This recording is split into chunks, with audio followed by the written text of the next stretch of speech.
America और Iran आज एक ऐसे मोड़ पर आ खड़े हुए हैं जहां से दुनिया की शांति का रास्ता तय होना है। माहौल में जबरदस्त तनाव है और हर पल हालात और भी नाजुक होते जा रहे हैं। तो सबसे बड़ा सवाल यही उठता है, क्या अमेरिका ईरान पर हमला करने की तैयारी में है? ये महज एक सवाल नहीं, बल्कि वो डर है जो इस वक्त पूरी दुनिया के जहन में है। चलिए इस पूरे मामले की तह तक चलते हैं। देखिए, खबरें तो ये भी आ रही हैं कि पेंटागन इसी वीकेंड तक हमले के लिए तैयार हो सकता है। इससे आप अंदाजा लगा सकते हैं कि वक्त कितना कम है और मामला कितना संगीन है। अब यहाँ पर मामला थोड़ा पेचीदा हो जाता है, क्योंकि एक तरफ तो बातचीत की कोशिशें हो रही हैं और वहीं दूसरी तरफ धमकियों और मिलिट्री प्रेशर का खेल भी खुलेआम चल रहा है। ये बड़ा दिलचस्प है। एक तरफ ईरान कह रहा है कि वो कूटनीति के लिए तैयार है, किसी भी तरह की जांच के लिए तैयार है और जनीवा में बातचीत भी चल रही है। लेकिन दूसरी तरफ अमेरिका का कहना है कि ईरान ने अपनी रेड लाइंस यानी तय सीमाएं लांघ दी हैं और इसी वजह से व्हाइट हाउस लगातार दबाव बना रहा है। और इन सबके बीच प्रेसिडेंट ट्रंप, उन्होंने अभी तक कोई फाइनल फैसला नहीं लिया है। लेकिन बातचीत की मेज के पीछे जमीन पर कुछ और ही चल रहा है।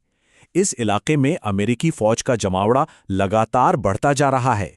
अंदाजा लगाइए, इस वक्त पश्चिम एशिया में अमेरिका के 13 युद्धपोत मौजूद हैं और इनमें एक एयरक्राफ्ट कैरियर भी शामिल है।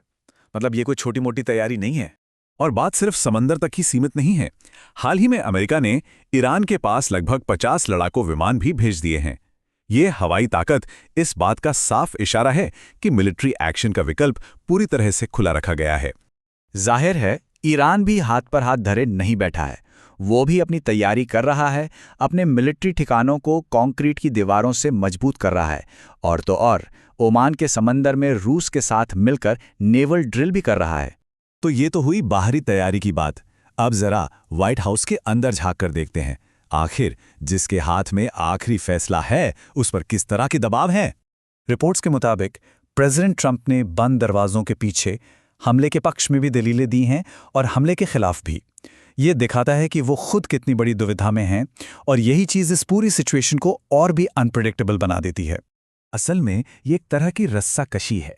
एक तरफ प्रेसिडेंट का अपना वोटर बेस है जो चाहता है कि ये कभी न खत्म होने वाले युद्ध अब बंद हो, तो वहीं दूसरी तरफ ताकतवर डोनर्स और मिलिट्री इंडस्ट्रियल कॉम्प्लेक्स हैं जो ईरान पर हमले के लिए दबाव बना रहे हैं।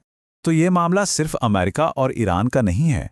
अगर यहाँ चिंगारी भड़की तो इसकी आग पूरी दुनिया में फैल सकती है। ये हम सबके लिए मायने रखता है। जरा सोचिए कि अगर हमला होता है तो क्या क्या हो सकता है। हॉर्मोन्स की खाड़ी से गुजरने वाले जहाज रुक सकते हैं। इलाके में मौजूद अमेरिकी ठिकानों और उसके साथियों पर हमले हो सकते हैं। दुनिया भर में तेल की कीमतें आसमान छूने लगेंगी। एक ऐसा लंबा युद्ध छिड़ सकता है जो पूरे रीजन को अस्थिर कर देगा। और तो और कुछ एक्सपर्ट्स का यह भी मानना है कि चीन को ताइवान पर कब्जा करने का मौका मिल सकता है। तो अब हम एक ऐसे दोराहे पर आकर खड़े हो गए हैं जहां दो ही रास्ते नजर आ रहे हैं। एक रास्ता बातचीत का है और दूसरा तबाही का। इसे एक एक्सपर्ट ने बहुत सही शब्दों में कहा है, ट्रंप या तो कूटनीति चुन सकते हैं या धमाका, एक जबरदस्ती की बातचीत या फिर एक नए युद्ध का पहला पन्ना। दुनिया ने अपनी सांसें थाम रखी हैं। आने वाले कुछ दिन ही तय करेंगे कि इतिहास कौन सा रास्ता चुनता है।